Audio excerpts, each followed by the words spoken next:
From the bayous in Louisiana to the timber country up north, you'll find them out on the trap line, chasing furs to put up on the board.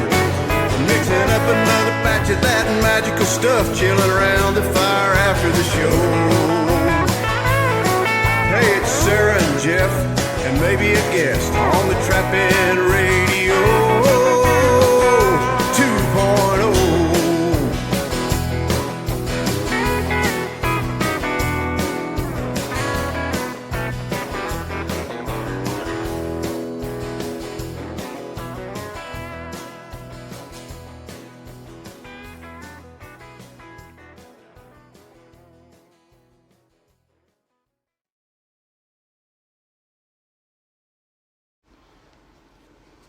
Hi, and welcome to Trappin' Radio 2.0. Our subject tonight is going to be bobcat trapping. There's a lot of interest out there about bobcat trapping. A lot of trappers are out there after them, catching a lot of them. Bobcat and beaver seem to be the two top topics. And I'm going after both here next week in Arkansas, then going down to Texas after bobcats. So can't wait. And coyotes. So got to catch some of them. They don't want you to just catch the bobcats. So anyways, we'll get to that. But first, we have a couple business things. First, we'll cover our sponsors. Our first sponsor is Funky Trap Tags and Supplies. He's out of Guthrie Center, Iowa. He does all the distributing for our Predator Control Group stuff and does an awesome job. We couldn't be happier. Honest, good man.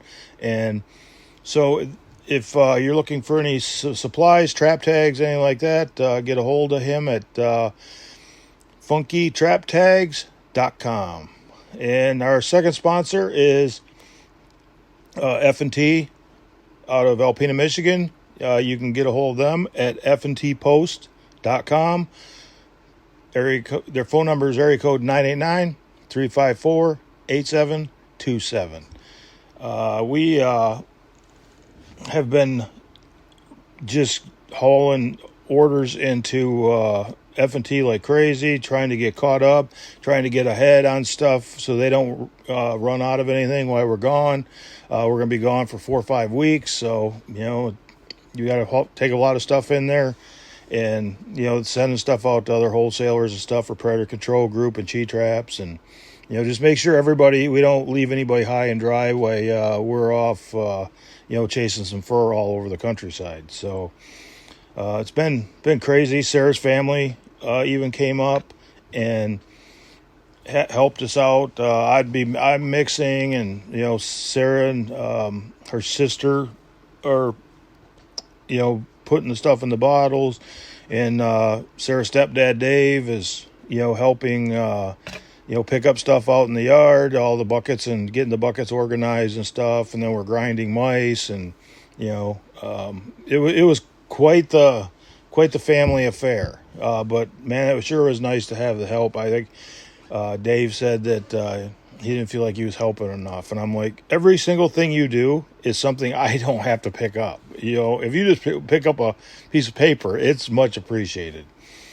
So, and that's the thing is we got 6 more days before, we're leaving next weekend, Sunday.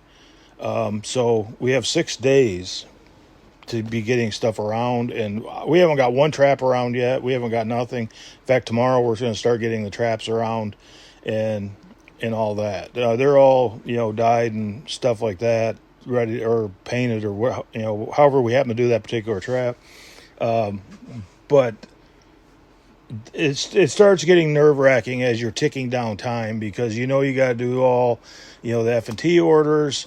You got to get all your stuff and not forget anything, and make sure that everything's taken care of here.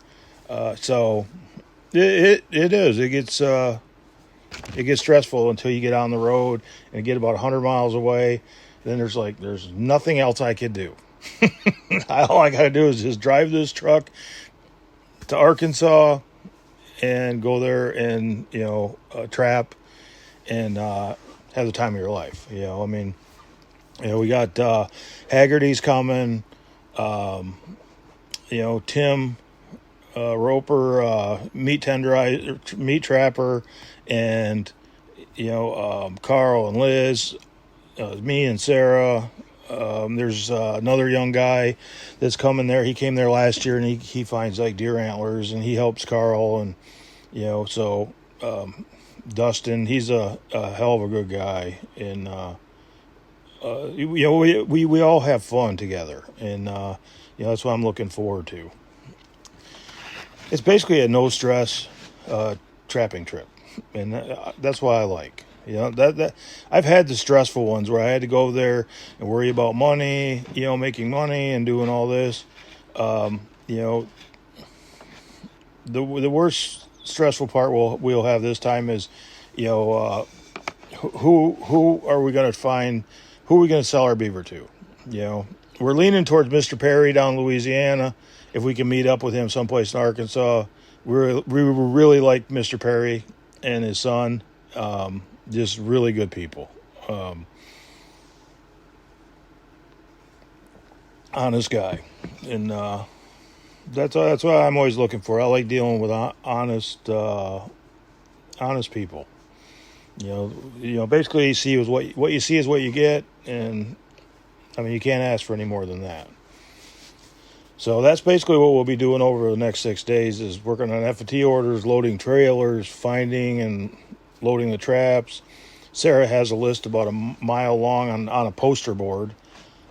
She's big on the list stuff. I always was. Now we write down, you know, this. Sometime I'll put up a picture of it. They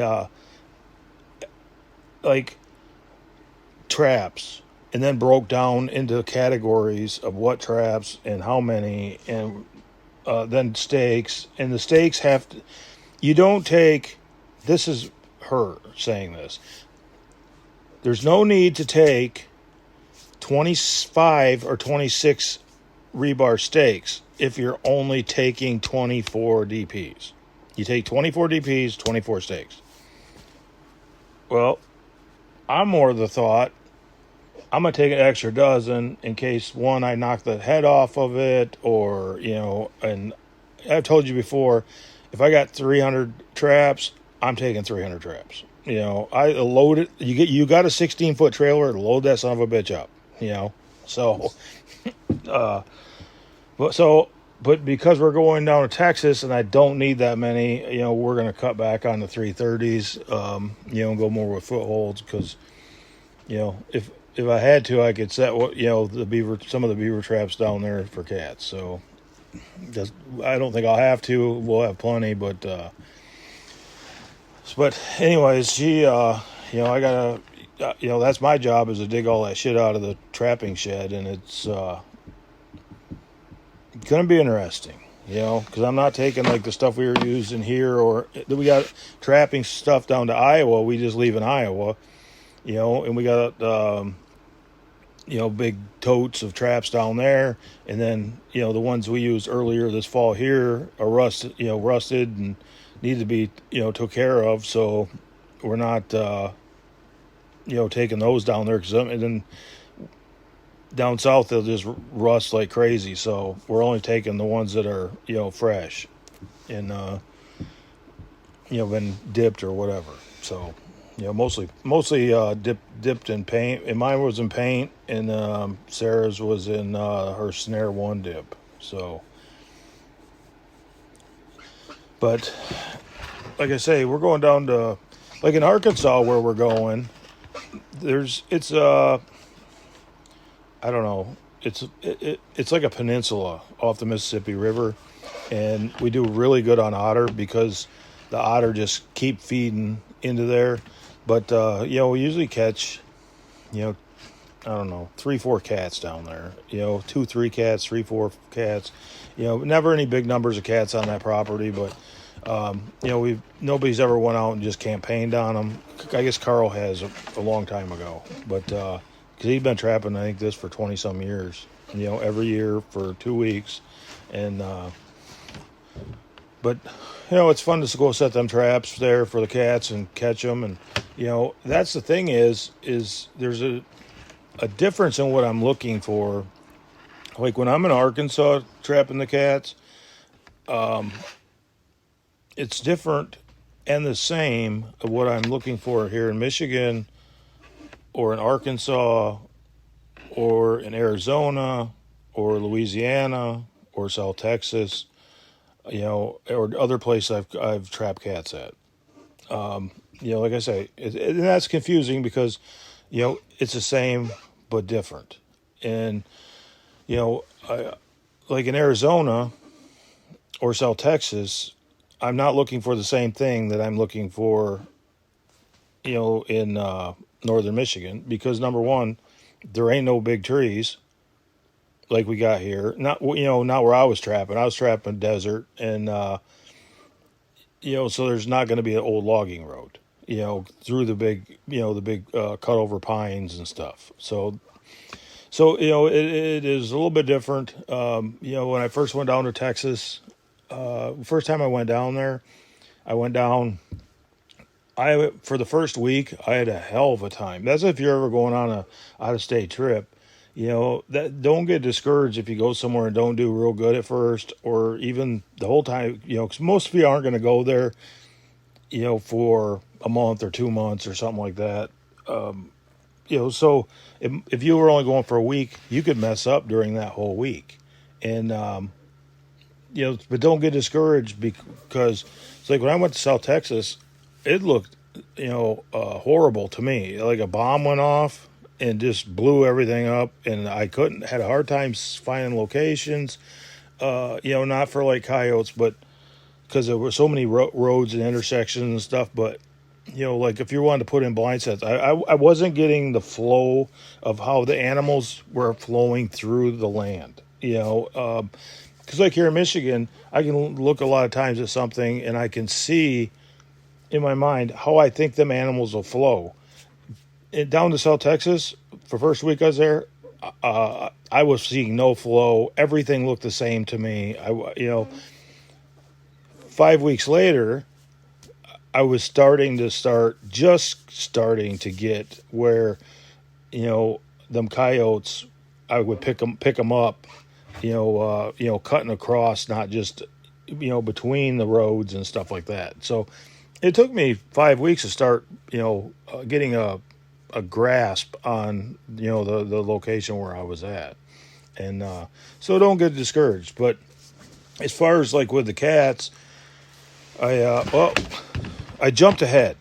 So we'll do I got some fur sales that I want to announce, but I'll do them at the end of the show, because there's no sense breaking the stride now. So if you're interested in fur sales and where to sell your fur, listen to the end or skip ahead. So the main thing, like I say, with the Bobcats is going to be the locations. You hear location, and that's absolutely true, because if you go set it where the Bobcats aren't going to be, or they can't see your flag, you're not going to catch any Bobcats. Just like you can set in the best spot in the whole wide world, so you got the best location ever. And the thing is if you don't put in the hole or have some attractant there, either visual or smell, that them cats are interested in, you're not going to catch them. They're finicky. They'll walk right on by, So it's more than just location. It's more than just, because you can have the best lure in the whole wide world, and if you got it downwind of that cat and off location, he ain't even going to know it's there. So it's everything tied together. Putting in your set correctly, it's all tied together. Having the right set up there. Whether it's a flashy set, a blind set, whatever for that spot. It all works together. It's not just one specific thing. In all trappings like that. But people get caught up. I see them on different social media. Location.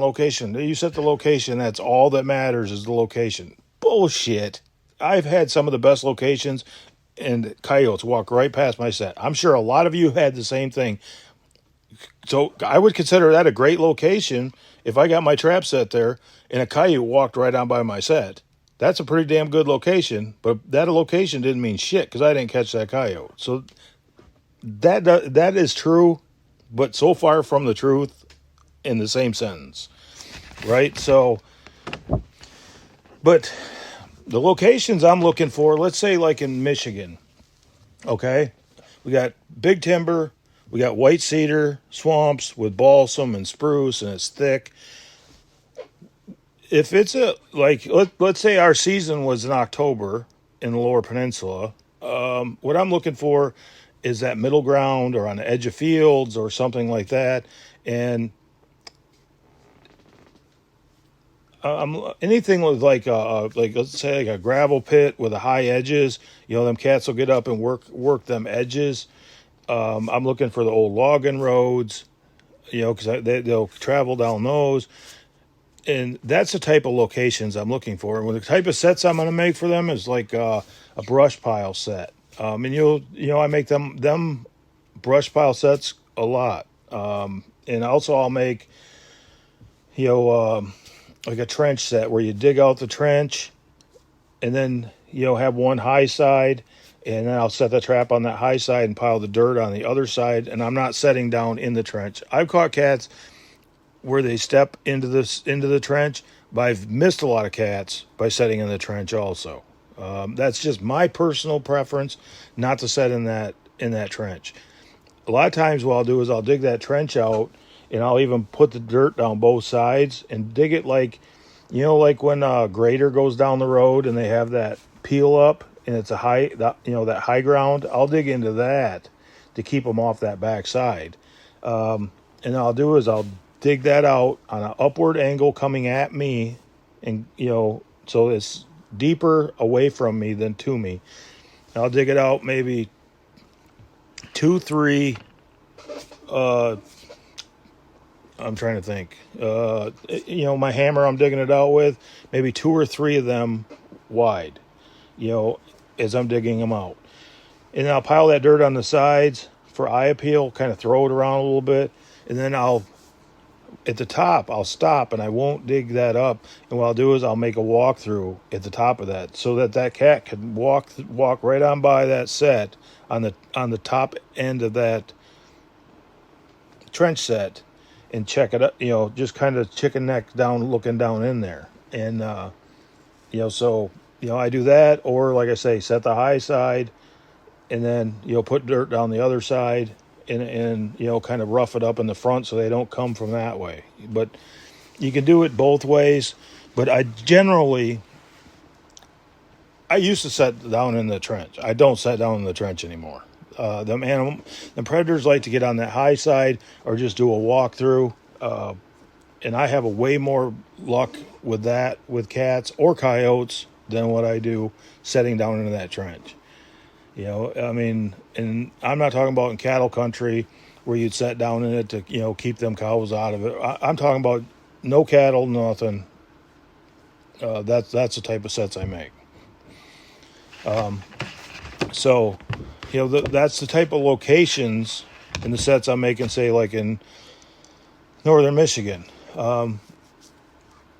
When I was out in Arizona trapping cats out there, we're looking for the dry washes, and we're setting the dry washes, and and then we'd flag the dry wash, and flag your trap, and we'd have and here I'm hooking down a lot of times, unless it's a blind set, in northern Michigan, and I'm using the drags. Out there I didn't use drags.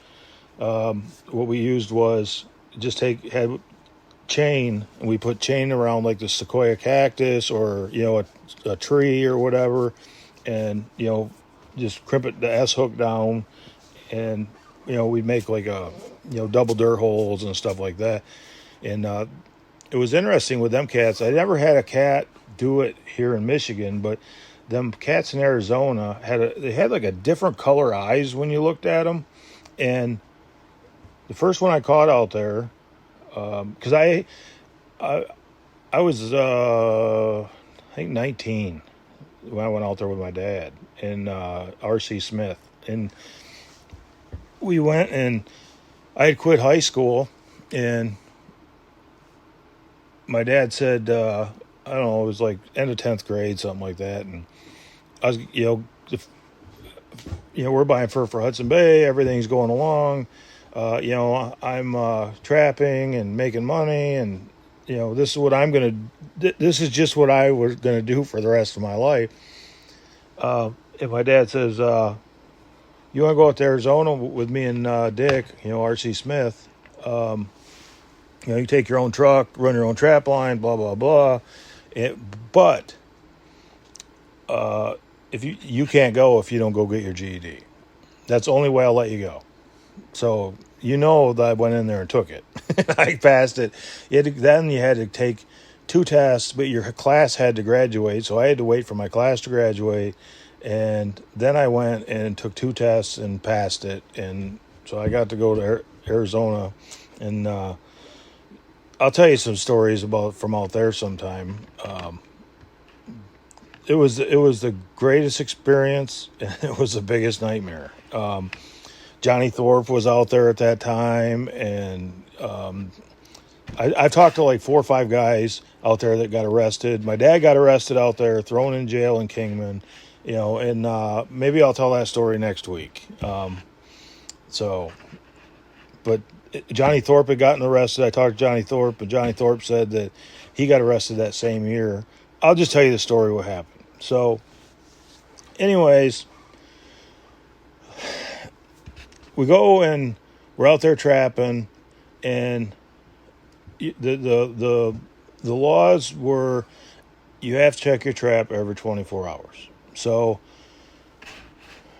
they went, and my dad and Dick went to go check the traps, and they pulled down in there, and the DNR had took a stick and drove and put it across. They knew they had traps down in there, and that line hadn't been broken in 24 hours.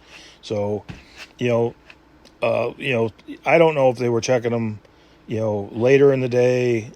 Sometimes you reverse your route. I don't know. I really don't know. Maybe they were just doing, what trappers used to do. Just running them, later in the day. So, anyways.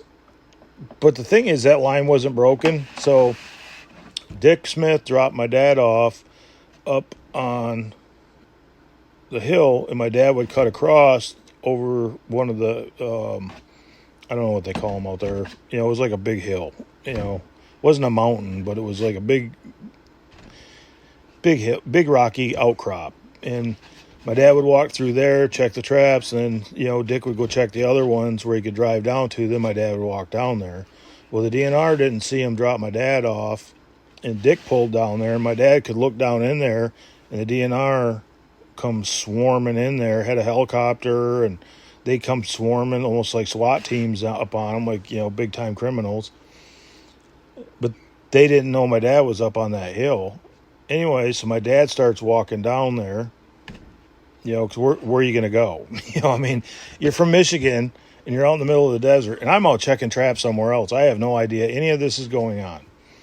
So, anyways, my dad walks down there, and he had his pistol in his shoulder holster, and so he gives them the pistol, and as soon as they had him in handcuffs, they went, and the sniper walked down up off the hill. So they had the sniper on him the whole time. If there was any trouble, they were going to take him out. All over that line not being broken. But, the thing is so they take him to Kingman. I don't even remember who got a hold of me.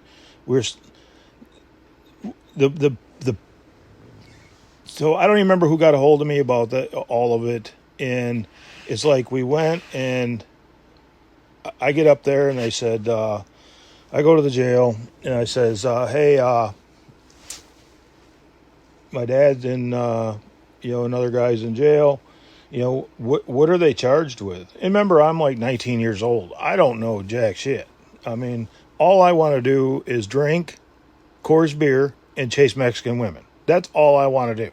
The trap line's done for the day. Let's go out and have fun. What I didn't know was then, if you even had an empty beer can in your car, if they wanted to, if you were from out of state, they'd throw you right in the clink too. And, we got all kinds of beer cans in our car. So anyways, they told me, they says, well, we got him on however many traps that they figured.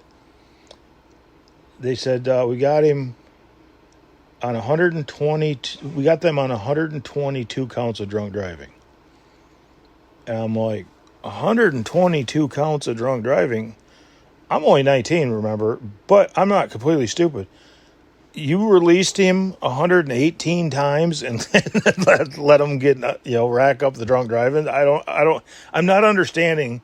Anyways, every trap that they figured that they had out, didn't know for sure, they, charged them with each single one of them. Anyways, when it was all said and done, I think it ended up costing them. They were in jail. They walked them down through Kingman with there was a murderer and everything, and went down for the bond hearing. And they had them in shackles, had them in leg irons, the whole night. I mean, you'd have thought that they had been murderers too. So, anyways, I don't remember. I think R.C. Smith's uncle was he knew his cousin was a lawyer out there and knew the judge. Anyways, I think it would end up costing him like $200. And my dad said he would never go back to Arizona again trapping. And but the thing is we didn't know then because there was no internet, and that's one nice thing. Like if something happened like that now, you would know about what had happened. But the thing is, back then, I didn't know till years later. My dad had even passed away, I believe, at that time. But I was talking to Johnny Thorpe out the New York convention. We were talking, and like we had mutual friends. Dennis at Globe Fur. He was my dad's boss for buying for Hudson Bay, and Johnny would go out there and stay with him and stuff, and knew him. So we had a common person that we were good friends with. So we're talking about it, and Johnny was telling me about how he got picked up. It was the same year, in the exact same story. Everything is exactly the same, except for Johnny said that when they went out and took him out to pull his traps, and the deputy or whoever took him out there couldn't shoot the coyote, so Johnny had to use his gun to dispatch the coyote. So. But it was the exact same story. And I've talked to 3 other people, one guy from Minnesota, and 2 other ones besides him was out there that year and had the exact same thing. So, that's the thing is they were on a, out-of-state trappers, going after them, for anything. I don't know what the reason was. I'm not even going to speculate, but that is exactly what was going on that year out there in Arizona. That the DNR was after the state trappers, after out of state trappers. It could have been in state trappers too. I don't have everybody I talked to was an out of state trapper, but they definitely was after them. One problem was that we had was that. Was the guy's ranch. We didn't know none of this, but the guy, basically, you're just glad somebody gives you a place to stay. And the ranch we were staying at, this guy, the feds and the DNR hated because apparently they had these Mustangs down in the, I'm trying to think, it slips my mind. It was a big canyon out there, and they had these Mustangs down in there, and the feds was going to shoot them, or the state was going to shoot them, and he said, I can drive them out of there. And they said, there's no way you can drive them out of there. Anyways, he got them Mustangs out of there and made them look like dumbasses. And you can imagine how this went. So he had some other problems with them and stuff. So we're staying at a ranch the DNR and the feds already hate. So so then it just got, then it went downhill from there. And so that's the thing is, if you're going out of state, and something happens, just, you got to do everything. When I go out of state trapping, I try to be as perfect at home as I possibly can. I don't want to take it. I try to do everything as perfect as I can. Nobody's perfect, but when I'm out of state, every T is crossed, every I is dotted, and you cannot go out of state and do that. Number one, if you're out of state trapping bobcats or anything else, even though we're all Americans, you're just a guest out there. There's somebody else fighting for them rights, and you can't go there and mess it up for them. And so that's the thing is if you go out of state, just do everything correct, because you get in trouble there. Let's say you're from Wisconsin, and you go to Alabama and have a problem. When you go back to court, you're going back to Alabama to go to court, if they even let you leave. So you do something serious enough, you ain't leaving. Plus if you go to Georgia, you'll lose your bond and everything. So you got to put a bond out. So that's the thing is, when you go out of state trapping, make sure that you're doing everything right, and basically do as I say, not as I have done. So just, it was different back then, and it's not the same way anymore. But we'll move on from that. It's just an interesting story of how it used to be. I mean, it's one of my a memory that I really cherish. At the time, it was freaking horrible. Going through that as a 19-year-old, and it wasn't much fun. It wasn't much fun. And there was no cell phones back in that. At least nobody I knew had a cell phone. There was nobody had a cell phone. Never even heard of a cell phone. So, anyways, so, like I say, out to Arizona, we're setting the dry washes. South Texas, I'm setting the dry washes that I can find, but a lot of the road systems at the crossings and stuff like that. And, if I find some, where a cat toilet was, something like that, I'm digging in a trench set, putting in a cubby set, and I'm using flagging. And you didn't hear, like in Michigan, if I'm going to set on the edge of a gravel pit where the cats, can see, I use flagging. And I know some of you are cringing because you can't use, feathers in your area. I like say like a duck wing, something that will spin. You can use a CD, anything like that, to, just to get it movement. If you're going to use like a CD, and the best bet is to cut it and, make it like a ulu blade look, and drill a hole in it. Put like a fishing swivel, on there with a piece of string so that it doesn't, kink that string up, and, it'll keep spinning. The other thing that works good for like the flagging is, I got a video on YouTube somewheres. I couldn't even tell you what the name of it is or what to look it up. Bobcat flagging or something like that probably. But I show, I didn't come up with it. Albert came up with it. The guy we're going down to Texas years ago, he came up with it. You take like a piece of rebar, let's say 2 feet long, drive that in the ground. Just a little bit, just to hold it, okay? So you just want like 6 inches or 8 inches into the ground. Then you're going to take like so let's say a 1-inch PVC pipe. Let's say 4 feet tall, okay? You're going to go from the bottom of that PVC pipe up about, let's say high as a dollar bill, 6 inches. All right. And you're going to take just a little drill a hole through that.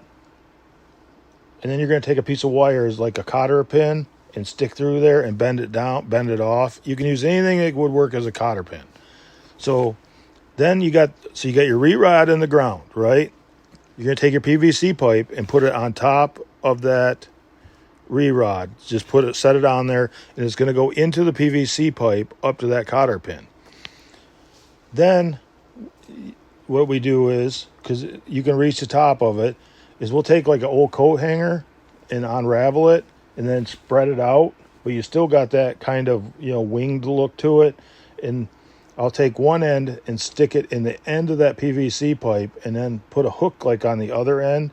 And then I'll take and put like a, whatever you're going to use for flagging on the end of that. And then it'll swivel right around. But you don't want it so long that you're, whatever, if you take a piece of fishing string or whatever you're using on the end of your, let's say you're using a duck wing or a DVD. You don't want your string so long it can get hooked on your pole. You want to keep it shorter. All right. So you just put that on the end, and I mean, that'll swivel around with the wind. It won't get all tangled up. They work really good. You can put them anywhere you want, out in front of your set, behind your set. And like I say, I didn't come up with that. Albert did. And, it's a hell of a system. We'll be showing it when we're down in Texas and stuff, or Arkansas if we, find some spots we want to use flagging.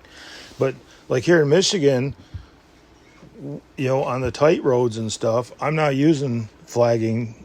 I would say probably most of the time I'm not using flagging because I'm setting on them old logging roads and them cats are running right by where my sets are. All I'm using is some like breast feathers and stuff like that, like on a cubby or, on a trench set, something like that, or even a projection set.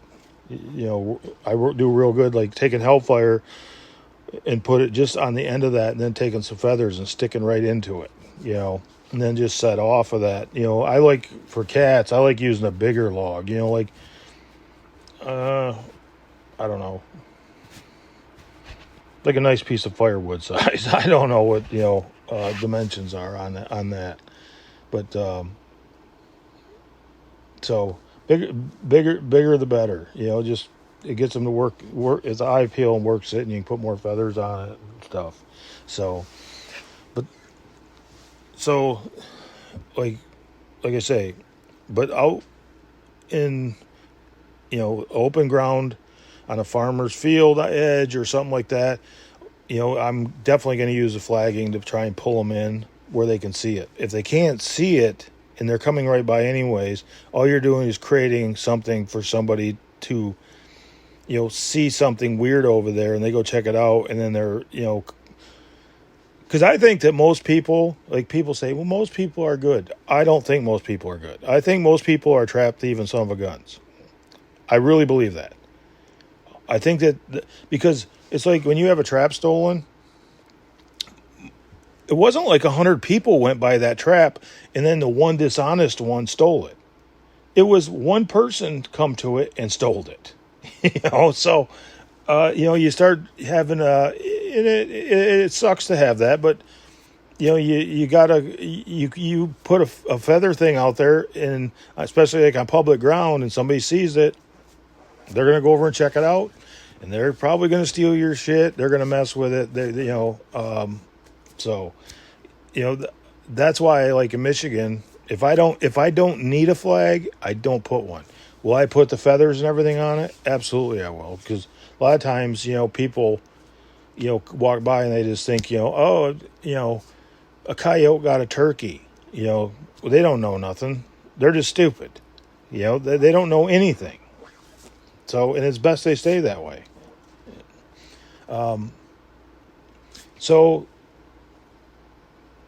that being said, if it's in an open area, I will use flagging. If it's in a closed area where I don't think it's going to help me, I don't use the flagging. I get down to South Texas, you can be guaranteed I'll be using it, because I can pull them cats, they can see it a half a mile away. On that, thick, brushy cover in Michigan, they're not going to see it. It's not going to matter. So I'm hoping I'm driving this point home that, if you're not pulling them from anywhere, there isn't a lot of point to it. And the other thing is, a lot of times what I'll do is I'll put that, like I'll make my set. I'm going to try and describe this. I'm going to put my set back in some cover, a little bit of cover, like the back of the cubby, have the front more exposed. Let's say it's like on a road. And then what I'll do is I'll take that flag and put it right out in front of that set. So that's where when them cats, if they're a far distance away and they're coming to it and they come to it, they're going to come right to that set, right to that flag, right? That's what they're seeing something move, and they're working their way in on it. When they get to that flag, the next thing they see, I want them to be standing there and look and see my set with all the feathers and stuff like that, right? So I don't want to put it behind my set or anything like that. I want to put it right in front of my set, so when they're standing in front of my set, that's going to be where they see the set. And that has worked great for me. Because I used to put it behind my set and everything else, and I started putting it more in front of the set, and nothing's set in stone for every single time. I mean, if there's a reason not to do it that way, and there's a better situation, for God's sake, do that. Nothing is set in stone every single time on every single set. Just that's the setup I'm looking for, and I used to set up, like I said, behind the set, over the set. But I started, being friends with Clint, and, Clint was a hell of a cat trapper, and I picked that up from him, out in front, and it's worked great. I mean, it worked just like he just like he told me. He said, it worked good, and it does. And that's the thing is, you find something like that works, you stick with it till you find something better, and then you got two killing deals. So, and I know a lot of you can't use real feathers, real fur, bone, anything like that. But the thing is if you look up on Google, Google fake fur, you can get a lot of stuff and fake feathers. That is it as good? No, but it's better than, number one, getting a ticket for doing something illegal, making us all look bad because of something you do, and also it's what you can use and it'll work. So just look up, but one thing is some of that stuff does look pretty real. So I would make sure that you kept like the packaging or something. So if the DNR says, hey, you're using blah, blah, blah, I would say, no, that this is synthetic and it's fake, and have the package right there to show them, so you always got to protect yourself. It's too bad it's that way, but that's just the way it is because, there's so many dishonest people out there. That he's not going to just believe you that, this is synthetic. So I'm just trying to make it so you can go out there and have success and not get a ticket. That's my main concerns, is that you have success and don't get a ticket or get yourself in no trouble. And I was the cause of it. So, and the other thing I like to do, one reason I really, I like trapping otter and I like trapping cats, is because you can block them down. It's like with cats. I mean, you can put your set in.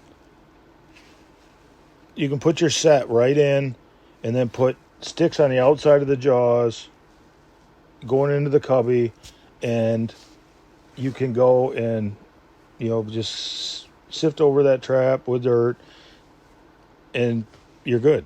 I mean, it's stupid not to block something down and get them to put their foot where you want it if you can. It won't work with coyotes. They're not going to come into something like that generally. So, but for cats, they will. And so don't, when you're making them sets, don't give them the opportunity to step somewhere else. Set it up where if they want to come into that set, they have to step where you want them to step, which is right on that pan. Just don't give them any other options. So when you're blocking it in, just make sure that that's the only place they can step. If they want to come in there, that's their option. That being said, on a bigger scale, I went to Alaska. I went up there, and I went with Matt Willie, and Matt catches a lot of lynx, hell of a lynx strapper, and I learned how to set up their cubbies and all that, and I did really good on lynx up there. I was really happy with all the lynx I caught. I was catching pine marten in them, so I thought, these cubbies will work great for bobcats. I thought, it's going to be unbelievable. In Michigan, the law is they cannot be seen. The bait, no exposed bait, 4 feet. It can't be seen any more than 4 feet above where it is or whatever. So, anyways, what I do is I take like a drill. I take a piece of beaver meat, just like the lynx cubby, and I would take and hang it like on a balsam tree. And then if it wasn't thick enough to block it, I would take a drill and then break off branches and stick it in the holes. And then it would, wouldn't show that they couldn't see that bait except for, a cat walking by right up to the cubby. And so I'd take the dead sticks and put all over and brush it in. And I'd make that cat cubby just like I was them lynx ones. I wasn't using game cameras then, so I don't know. All I know is what I seen in the snow. And I didn't miss. I had 13 different cats come into cubbies, and I seen their tracks in the snow. Some would pace back and forth and wouldn't step up into there. Other ones would go around and around and around, trying to get into there. But they did not they wouldn't step up in there. 13 cats, so I'm like, yeah, this ain't going to work. This ain't going to work for me. Now, I'm not saying in where your state is that the bobcats won't step in. In Elkona County, there's 13 cats out there that I know damn well would not step up into there. So, whatever they'll do in the rest of the free world, great. But them ones wouldn't, and I'm never making one of them sets for a bobcat again. Because if they would step up in there, I mean, it's pretty easy. It's pretty easy, but not me, boys, not me. I'm not ever making another one because I seen all I needed to see. I miss 13 cats that come into my sets. I'm changing shit. I'm not leaving it the same. Not even hellfire smeared on the beaver meat could make them come in there. They sure wanted to get to it. I know I would have caught myself. If there was some cooked beaver meat back in there, shit, I'd have caught myself. If you throw a rutabaga in that stew, I'm a definite catch. You'd have to dispatch me when you got there.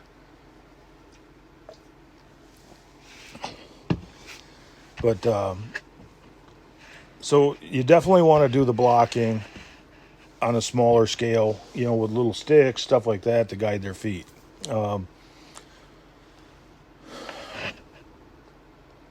I've tried, like with the exposed pan set, I've had success with it. I don't do it as a practice. I like to have, I'm an Eastern trapper. I got to have dirt on my traps. That's just me. I don't like them exposed. Do I believe a cat will step on an exposed pan? Yes, I believe that. Do I believe that you'll miss some? Yep, I do. Do I believe you'll miss some and they won't step up in there with dirt or peat moss? Absolutely, I do. Do I think you catch them all? No. I don't care what you do. You're not going to catch them all. But trapping is 99% mental.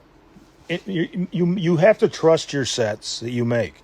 And my thing is I don't trust them sets when I put them and the trap isn't covered and it isn't hidden. Will they work? Absolutely they'll work. It's me that has the problem, not the animal or the trap necessarily. I just I have to have it to have confidence to keep making them sets. And, so, do I think it's good if you go out there, and I'm talking about an exposed pan. I'm not I see some sets where they go and they take the whole trap and set it on the ground and it's just the trap setting there. No, I'm never making that set. Number one, it's not bedded solid. Number two, I can't do that.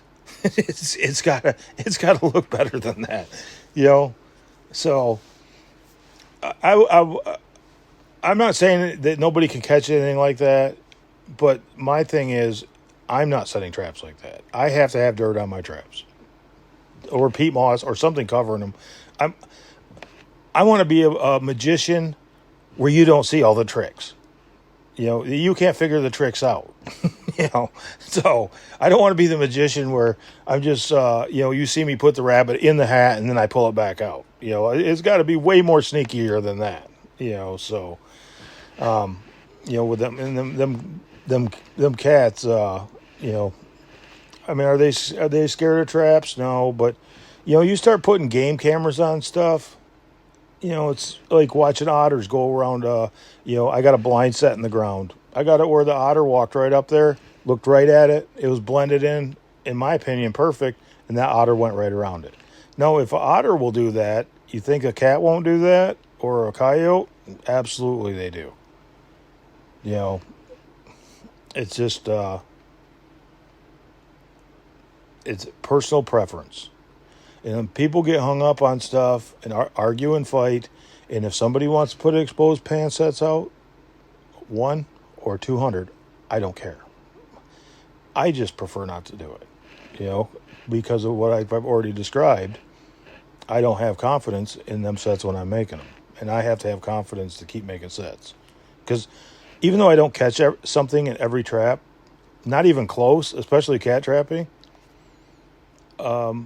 I believe in my heart that I'm going to catch something in it. That's why I love setting traps so much, because it's all confidence and, thinking, hey, I'm going to catch one here. And that's the great part to me. I love making the sets. My favorite thing in the world would be if I made the set, marked it on GPS, put it in your hand, and then you go back and check them. And I never, ever go back. And when you pull them, you just give them to me, I'll go reset them, and then you go check them. That'd be great. I mean, Sarah loves checking them, and I'm not saying I hate checking them. It's just not my favorite thing. I would rather set and set and set and set and set and never go back. So, and I know some of you are like that, and some of them you are like Sarah that likes to check the traps. So, is your favorite thing. We'll cover like the bait and lure, and one week where I'm going to do a whole thing on bait and lures and different applications and stuff like that. But I want to have it right, and that's why I haven't done it yet. I've been wanting to do it, but I don't want to just go off the cuff. I want to make sure that I'm able to describe what I'm talking about fairly easily. On trap size, I've caught cats in 1.5s.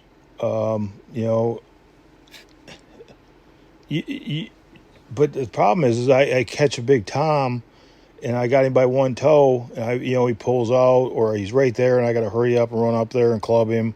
Can't just catch all, pull him. So a number 2. If I had the perfect cat trap, it would be like a number 3. That's if I was just cat trapping, I would want a number 3. They got a big foot, and I want to have a big bite on it. And can you use number 2s? Absolutely. I've caught lots of cats in number 2s. If I only had 1.5s and couldn't afford anything else, I would go bobcat trapping with the 1.5s. But my ideal trap would be there's like a small number threes, and then there's bigger number threes like a Jake trap, or Kendall's KO Extreme, something like that. Those are the ones I like. I really really like, like a Bridger number three, something like that. So that's my preferred trap is a number three for cat trapping. But like I say, the other stuff will work. Most places they don't use 220s, like in Michigan, in the Lower Peninsula where I'm at. We can't use 220s for cats. They got to be in footholds, and so I think Minnesota. I see a lot of them guys out there catching cats in 220s. Maybe I'll try and get one of them guys on. They could talk about it in case. I've caught lots of cats in 220s, but it was more like accidental catches, where you was trapping coon in a hole. You dig the hole, put the bait down the hole, put the 220 over it, and the cat comes along instead of the coon, and he's, his spirit's been released, and so that kind of covers, kind of the trap sizes if you're getting into it. The way I dispatch my cats, most people dispatch their cats, is use a catch-all pole. Put the where it comes out of the catch-all pole, you try and get it where on the back, that part where the V is in the cable on the back of their neck. Get the circle part underneath their neck. It doesn't have to, but that works the best. Just pull it tight as you can. Just hold on or throw it down, one of the two. They're going to be dead in 30 seconds. They can't take it. And like up killing lynx up there in Alaska, I'd carry a snare, a snare I would use just for that, and put a piece of wire on the end of the snare and put it over, get it, on a little stick and just kind of work. Sometimes it took longer than others, but I'd get it and put it over their head, and then pull on that wire and cinch that down. And it had the spring on it and on the snare, and that it'd choke them out right away. But that's the best bet. If you get a nice cat and especially like your first cat you caught or something, you don't want to go up there and shoot it like you would a coyote through the lungs and get blood all over it. And, if you just choke it out, that's the way to do it. And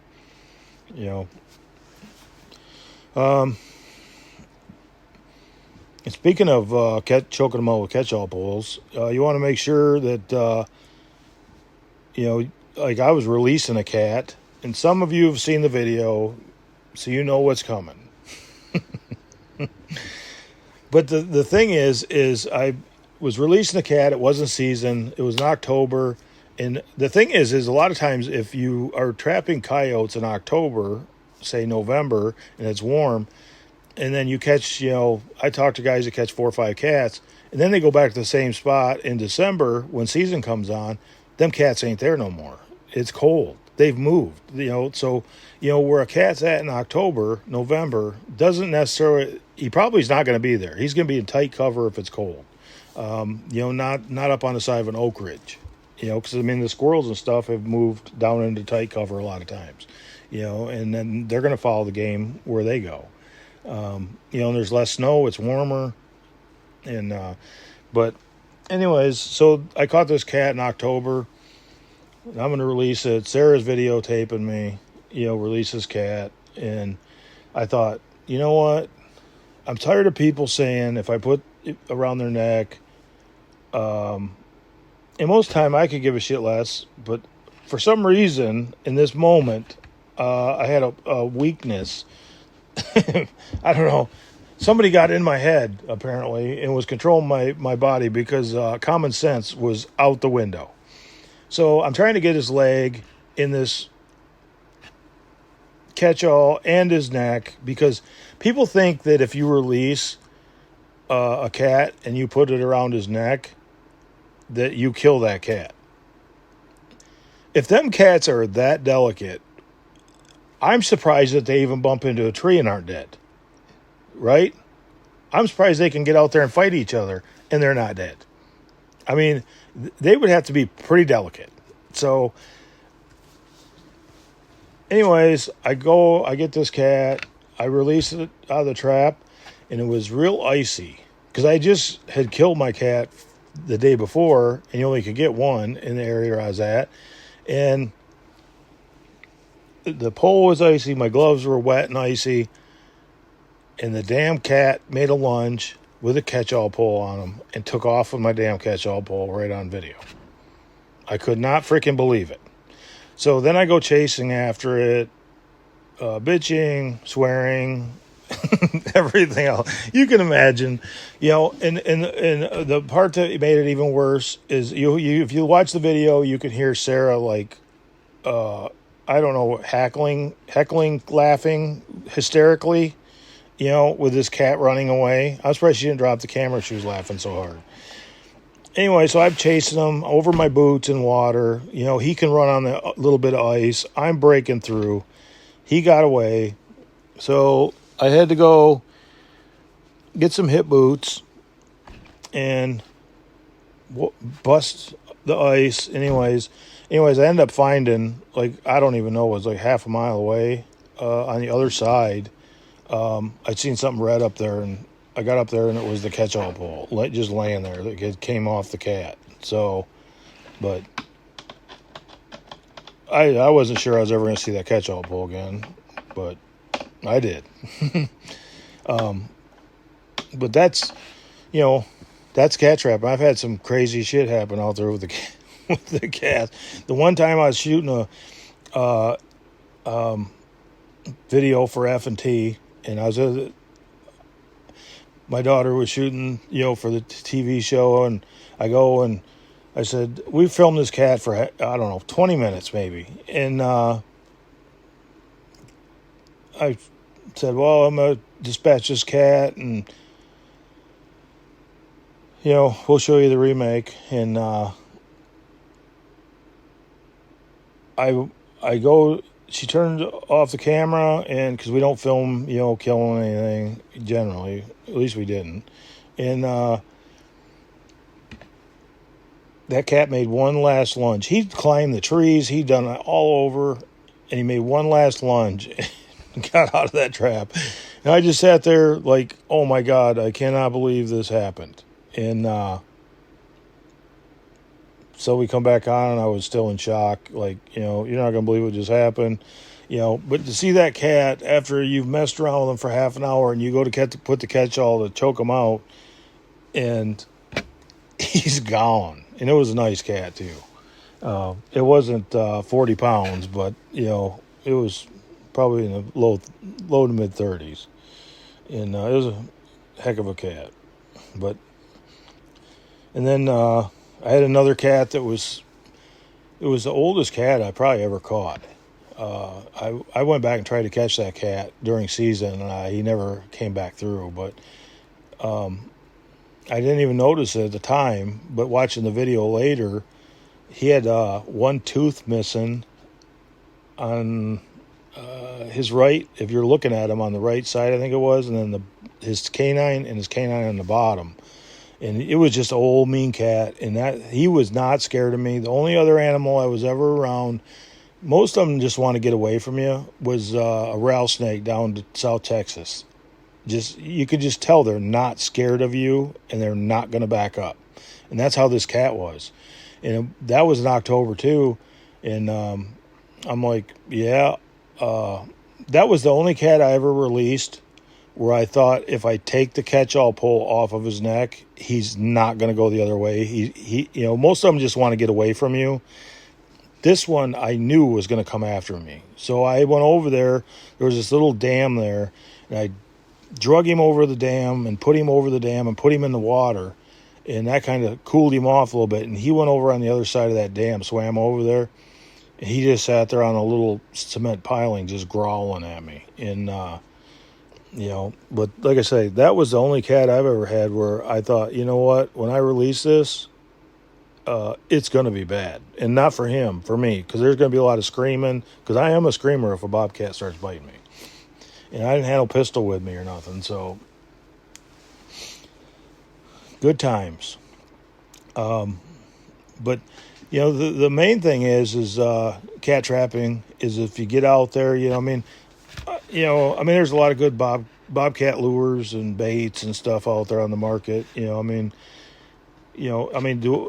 I have a special place in my heart for mine? Yes, but there's lots of them out there. But definitely go with somebody, that has caught cats and knows about catching cats and stuff like that.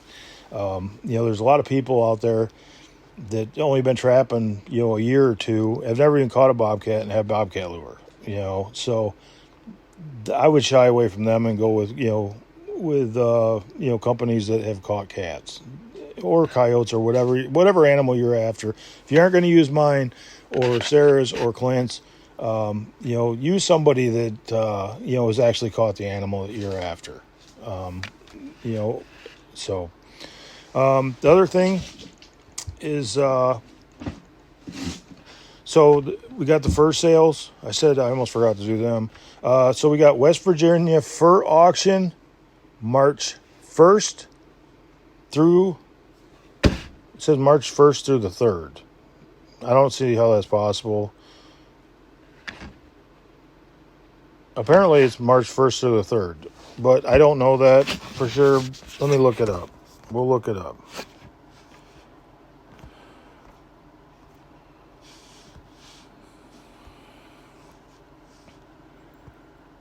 Yep, it says March 1st through the 3rd, 2024, Gilmer County Recreational Center, Glenville, West Virginia. So if you're in West Virginia or Pennsylvania or Ohio, in that area, West Virginia Trappers Association Fur Auction is March 1st through the 3rd, 2024, Gilmer County Recreation Center, Glenville, West Virginia. And you could probably get a hold of the West Virginia Trapper Association to get information on that. The other one we have is the Genesee Valley Trappers Association. Their first sale is February 17th, and that's in Western New York. So get a hold of the Genesee Valley Trappers Association if you want any information on that. I'm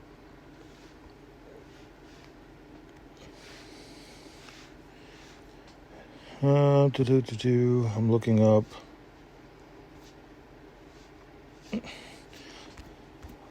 I had the thing right there, and now I've lost it.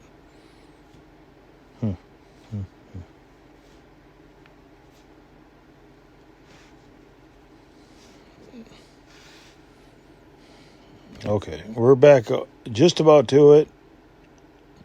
Okay. These are all Pennsylvania fur sales. These are the ones I'm reading or telling you about are only the ones people that have sent them to me. So, that's why I'm announcing them. One of the districts out to Pennsylvania did, and I had to look up that one to get the information. So I just figured the other two are there. I'll read those too. District 5 fur sale is February 11th, 2024, Bedford County Fairgrounds 4-H building. And that's in Bedford, Pennsylvania. Auction starts at 10 a.m. Doors open at 8 a.m. See flyer for details.